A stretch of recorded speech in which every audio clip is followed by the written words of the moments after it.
Evan was lying on the floor, giggling, pants down, feces smeared all over the walls. It broke me. It broke me. My husband and I adopted 3 kids from the foster system. 2 of them have autism. Everyone praises us for giving them a better life, but no one talks about what it's really like behind the scenes. When my husband and I first met, we were very entrepreneurial, we were very adventurous. We wanted to climb mountains, like literally. We did a lot of adventurous things over the years. I was also very career-minded. I wanted to move up the ladder in my career. I worked in the tech industry. Being a mom, I knew that was something that was gonna happen like one day, but I didn't know when one day was. Over time, I realized that there was something missing. We wanted to create a family. And so we tried the traditional way. We got pregnant once and miscarried. And then we became friends with a couple, and they had a son. And we learned that their son was not biological. Their son was adopted from the foster system, and he happened to look like both of them. That's when we decided to stop trying to get pregnant, and we explored adoption. So fast forward a few years, and we adopted 2 beautiful kids from the foster system. Our daughter Leilani and our son Evan. Just last year, we met our 3rd child, our son Sebastian, and he is in the process of being adopted right now. We have 2 sons on the autism spectrum. And if you asked me 10 years ago, did you want to raise 2 autistic sons? I would have said no. But what happened was, when we were matched with Evan is nonverbal, autistic, level 3 autism, which basically means he needs a lot of support to do everyday things in life. He isn't independent. He needs somebody to be with him all the time. When we were matched with Evan, they asked us, do you want to try out this child, basically? And because he was our first official match that was going to become an adoption, if we were to choose him, we said yes right away. It was a calling. If you are religious, it was a calling from God. We truly believed he was meant to be ours simply because he was matched with us. I wanted to travel the world. I wanted to snowboard. And we asked one of our good friends, Eric, who has a special needs center. We're like, well, are we going to be able to do this with a son like this? And Eric said, yeah, of course. There's services for him. If you want to snowboard, there's services in Mammoth Mountain for autistic children. If you want to go to Paris, yeah, they've got autistic kids there too. You could find support. And that was the beginning of our journey to not only adopt Evan, but also to continue living as if anything is possible. I never wanted a conventional life. All I wanted was freedom. So for as long as I can remember, I never wanted the 9 to 5, but I got the 9 to 5 because I was told that I needed to do well in school, work my butt off as an employee so I could earn a salary, so I could have the lifestyle that I had. Working in the tech industry gave us the lifestyle that we had. But it wasn't who I was. I was always feeling like I had to put on a mask before I walked into the office. And then I had to pretend that I really, really cared about all the things that I was doing at work. And I did care to a certain extent. But what I really wanted to do was earn the money that I was earning at work so I could go home and spend that money on my family, on being with my family. I didn't have a blueprint on how I was going to juggle career life in a very ruthless environment, which is the tech industry, and raising 3 kids, especially 2 with autism. But my husband and I did what most parents do, is you wing it. Like, first-time parents don't have the experience to know what to do when a newborn comes home. Well, we didn't know what to do when we had a 3-year-old autistic kid come and live with us. We didn't know what to do when we had a 20-month-old beautiful baby girl come and live with us alongside an autistic, nonverbal boy. But we figured it out along the way. There was an emotional toll in raising kids with autism. I think there's an emotional toll that takes place when raising kids, period. I'm sure a lot of parents can attest to this. When they have kids, they don't realize the shifts that happen. All of a sudden, you're responsible for this other life. Whether it's a newborn that you gave birth to or whether it's an adopted child, you have to turn your life upside down and make it about them. My husband and I wanted to have it all. So not only did we want to make it about them, we also wanted to make it about us. And we had to find a way where everything was going to be a win-win. I believe that a lot of parents can attest to this. Our kids are our life, our joy. And they're one with us. We can't live without them. We love them so much. They are part of who we are. At the same time, it's hard, especially raising autistic kids. When we were just raising one son, Evan is nonverbal. He doesn't talk. He doesn't have the cognitive level to understand a lot of things. But we had to make it work. And we had to create a balance between living everyday life and giving our daughter the attention that she needs, and also catering to Evan's autism and to his special needs, and also not making him a victim of his autism, not becoming a crutch to his autism. And what I mean by that is we always saw Evan in the light of he can do anything. Because he's labeled with autism, that doesn't matter. Yes, it's harder for him to do things. There's a lot of things he just doesn't understand and never will understand. And at the same time, he also has potential. We're all different human beings, and we all have different levels and different gifts. Evan has gifts too. And he's not high functioning. He's very low functioning, meaning we can be walking down the street and he will walk into oncoming traffic if we don't watch him. He will eat inanimate objects that are not food off the ground if we don't tell him, don't pick that up. There's a lot of things that he is a danger to himself for that we have to teach him. And at the same time, we can go to a ski resort and we can tell the instructor, we love snowboarding, so we want him to learn how to snowboard too. And when the instructor says, I cannot teach a nonverbal autistic boy how to snowboard, I can't even teach him how to maneuver his 2 feet strapped into a snowboard. How am I going to teach him that? It's hard enough teaching typical kids how to do this. And just having the mindset that Evan can do it and convincing the instructor, just please try. And please have the mindset that he can't do anything. That's the only way we can live life, is if we saw his potential instead of his disability. So when that snowboard instructor says, okay, I'll try it out, I don't know how good it's going to be, and then 6 hours later, we go and pick him up, and the instructor says, in my 30 years of teaching snowboarding to kids, this is the first time I taught a 5-year-old who is autistic, who doesn't speak, who has cognitive delays, and he's able to balance on his own, hands like without being held, and slide down the bunny hill without falling. And that is what I mean. I was so proud of him when that actually happened. That's how my husband and I approach both of our sons with autism. We include them in everyday things, even if they don't understand what's going on. And we also give them the special care that they need because of their own support needs. When my husband and I were just the two of us, before we had kids, we always said that we were going to travel the world. We didn't know when or how we were going to do this, but we said we would travel the world. And when we got kids, all of a sudden, I just thought it was impossible to travel the world. But one day I'm sitting there with my cousin, and I'm telling my cousin, well, I'll do something really hard if you do something really hard. And she said, well, what's hard for you? And I said, I really want to go to Italy, but I have 2 kids and I'm in debt. And she said that if you find a way to go to Italy, I will meet you there. And I said, deal. And so that year, I just put that possibility out into the ethers, and I'm like, I'm going to find a way to go to Italy. And then long story short, my company that I worked for at the time happened to have a conference in Ireland. And so I was able to get a trip to Ireland.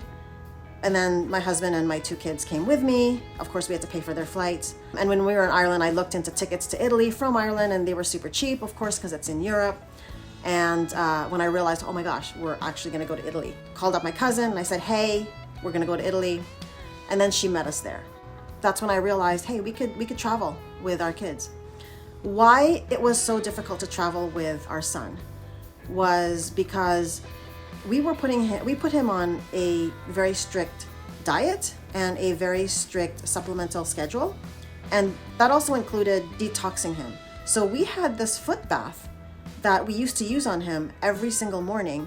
And if he missed one day of this foot bath, we actually noticed a difference in his behavior. We don't use the foot bath anymore because as he got older, we didn't see the difference anymore.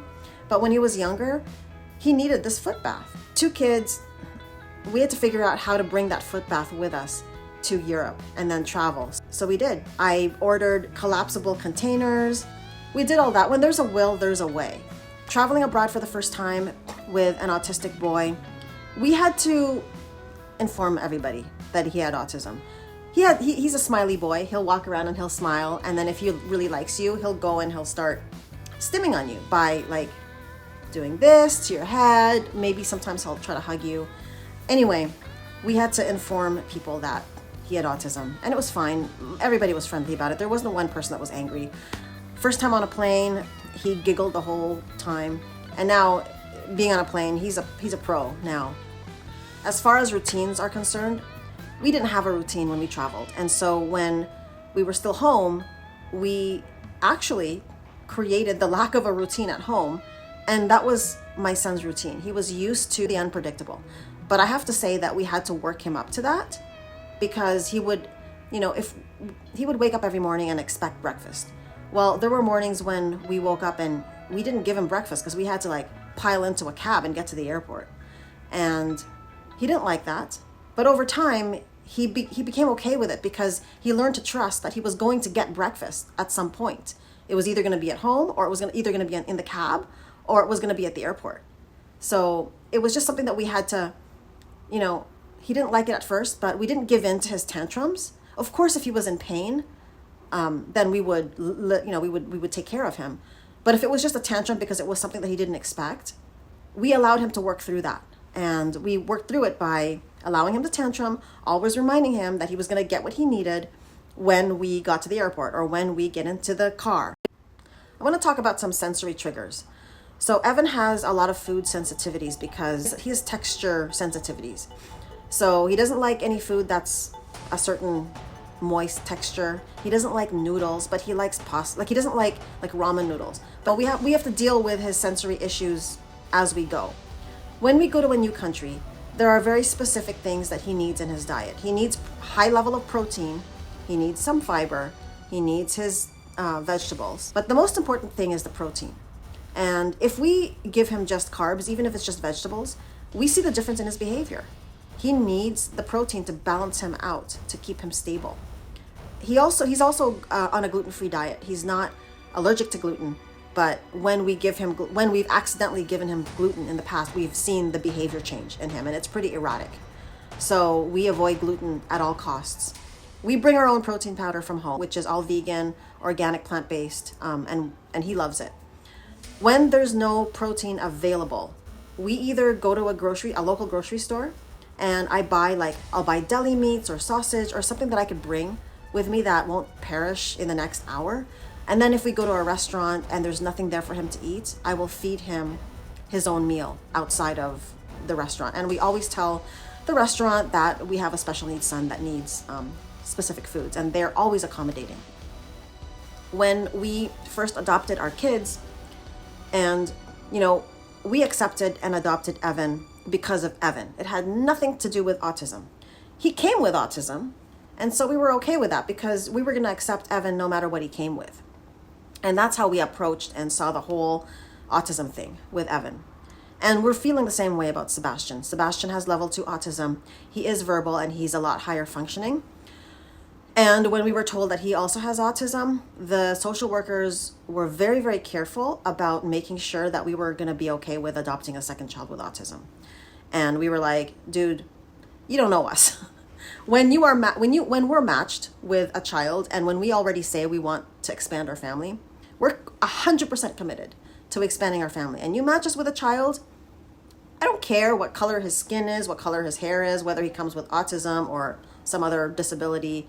He's ours when you match us with him. We're going to love him because he showed up in our space. And there was an adjustment period where we had to adjust to different scheduling. My husband and I had to juggle both work and picking him up from his services or from his school or from the bus stop, getting babysitters that were qualified to take care of him and stuff like that. And I want to say that the one moment that really broke me was the moment that I woke up in the morning, I went to the gym, Gil then left for work, and then I walked into Evan's room to wake him up, and all I could smell was poop. I'm like, oh, that's, in my head, I'm like, this is probably TMI, but I'm like, oh, maybe he farted? I don't know. He used to wear diapers because he wasn't potty trained at the time. Turned on the light because it was dark out still. Evan was lying on the floor, giggling, pants down, feces smeared all over the walls, all over his little trampoline that we had in the room, all over the nice, furry, clean, soft carpet, all over his bed sheets. I mean, there wasn't one clean area in his room. I had a meeting that morning. I was a leader in the company that I worked for. The bus was gonna arrive soon to pick him up. It broke me. It broke me. Of course, he'd missed his bus. I missed work. I scrubbed that room from top to bottom and disinfected it, disinfected him, disinfected myself. And during that time, I spent some time with myself and some time with him. And I came to terms with the fact that autism is unpredictable.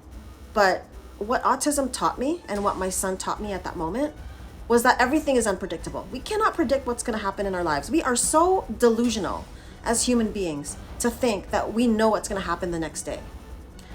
For Evan, it's just a little bit more of a reality because you just never know what's going to happen that next day. That was my reminder that life is unpredictable. And it's not what happens in life that makes a difference. It's how you respond to what happens in life.